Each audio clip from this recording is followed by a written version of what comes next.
Good afternoon, everyone. I would like to thank KSOS for giving me an opportunity to present in this conference. The topic is patterns of confocal blue reflectance in type 2 macular telangiectasia, also called as MACTEL.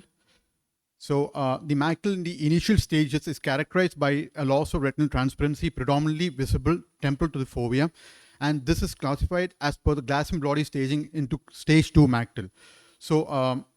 Studies have been done demonstrating this phenomenon using short wavelength light, also called as confocal blue reflectance, in the wavelength spectrum of 488 nanometers. And the main idea of using this technology is that the macular pigment loss, which is central to the pathophysiology of MACTEL, is picked up well on confocal blue reflectance. And the typical pattern that we see is well-defined area of parafoveal hyperreflectance in the macular area, and it helps in early diagnosis of the disease.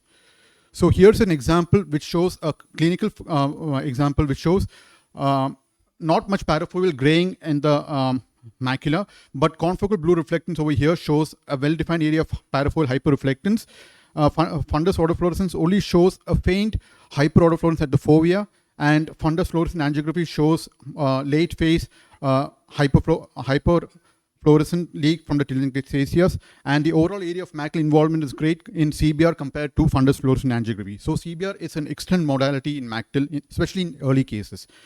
So here's an example which shows CBR picking up early changes of MACTEL in the form of parafoveal hyperreflectance in the temporal macula, even before clinical photo and fundus autofluorescence picked up the changes. On spectral domain OCT, we can see a faint hyperreflected dots just overlying the external limiting membrane, whereas no other structural abnormalities are appreciated.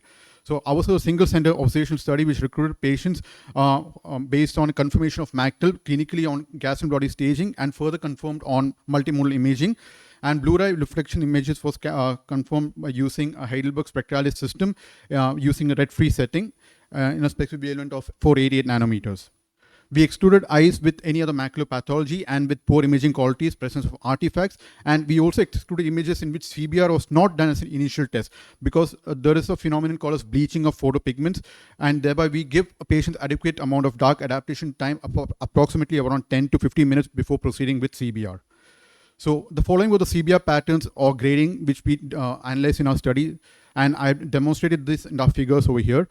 We place an ETDRS grid over here centered on the fovea, and we place an imaginary line crossing vertically on foveal center.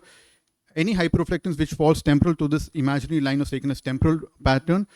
And in the second pattern, the incomplete pattern, we see the hyperreflectance extending to nasal sectors. In third pattern, we have the complete ring pattern in which the outer and the inner borders of the reflectance are appearing uniform. In the fourth pattern is a broad pattern in which the predominant changes are dragged towards the foveal center. It could have a mixed pattern of reflectance, either hyper mixed with hypo. And the fifth pattern, irregular pattern, in which none of the above reflectance patterns are followed. That's an irregular pattern of reflectance. So analysis was done using Kruskal-Wallis and Fisher's exact test, and 302 eyes of 160 patients were analyzed. Majority were females, and average age of 60 years, and mean follow-up duration of 32 months. So the CBR patterns at presentation and subsequent follow-ups, the majority of the patients had complete ring with inner circumferential hyperreflectance, followed by broad pattern, and only very few eyes had incomplete pattern, temporal and irregular pattern.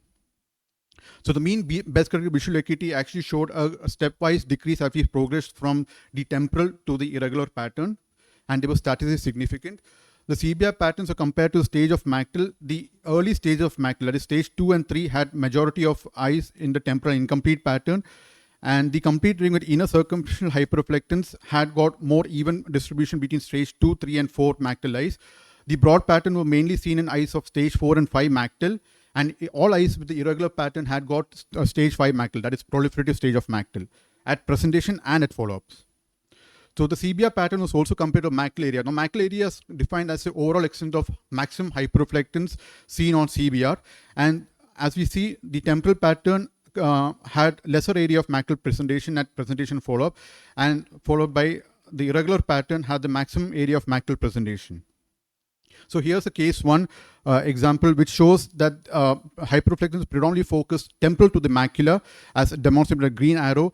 At 12-month follow-up, the patient has presented with faint hyperreflectance involving the nasal sectors, and after 2 years of follow-up, this superior sector has also been filled up to form an incomplete pattern of reflectance. This is another example which has a 4-year follow-up. At the initial follow-up, the patient has got a predominant temporal hyperreflectance pattern.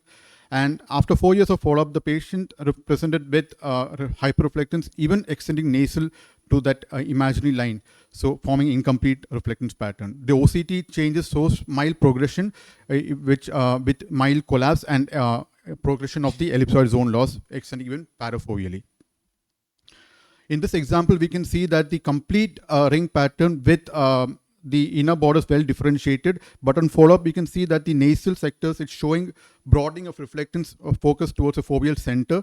The inner borders, which are seen delineated by the red arrows, are not clearly differentiated in the follow-up pattern. The best-corrected visual acuity has dropped and the macular area has progressed too. And these changes can be well delineated on spectral domain OCT as well, with progression of the neurodegeneration and ellipsoid zone loss. In this example, we can see that the structural changes are mainly focused on the region enclosed within the inner border of the CBR, whereas the regions external to it, external to the inner border, do not show much of structural changes in OCT. So increased CBR within the parafoveal areas is in all cases, except in different patterns and intensities. And this is mainly related to the lack of macular pigments in MACTIL. So the abnormal distribution of macular pigment was related to the impaired trafficking and storage of 3 pigments, basically lutein, zeaxanthin, and mesozeaxanthin. So dual wavelength autofluorescence similar to CBR also shows a similar pattern of macular pigment distribution, starting initially temporal to the foveal edge, progressing centripetally involving the foveal center, and finally encompassing an oval area centered on the fovea.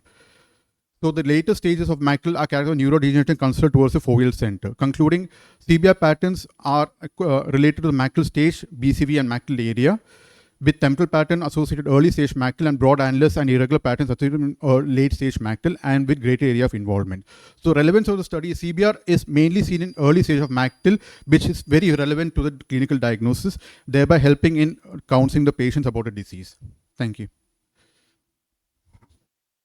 Yeah, spectral domain, the Heidelberg spectralis system. So. Bleaching, you do not get the same pattern as we don't get the same pattern.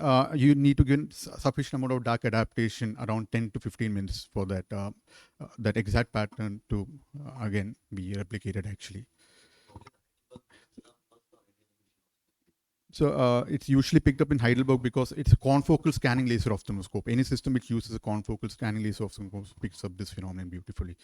Because the blue reflectance also has a small element of autofluorescence. So that's why they say that the bleaching phenomenon is affecting the pigments actually. You didn't try to correlate with the functional outcomes, like only structurally or correlate? Yeah, structural, functional, only the visual acuity basically. You didn't try to correlate in this particular study? So which one, sir? The functional outcome with the patterns.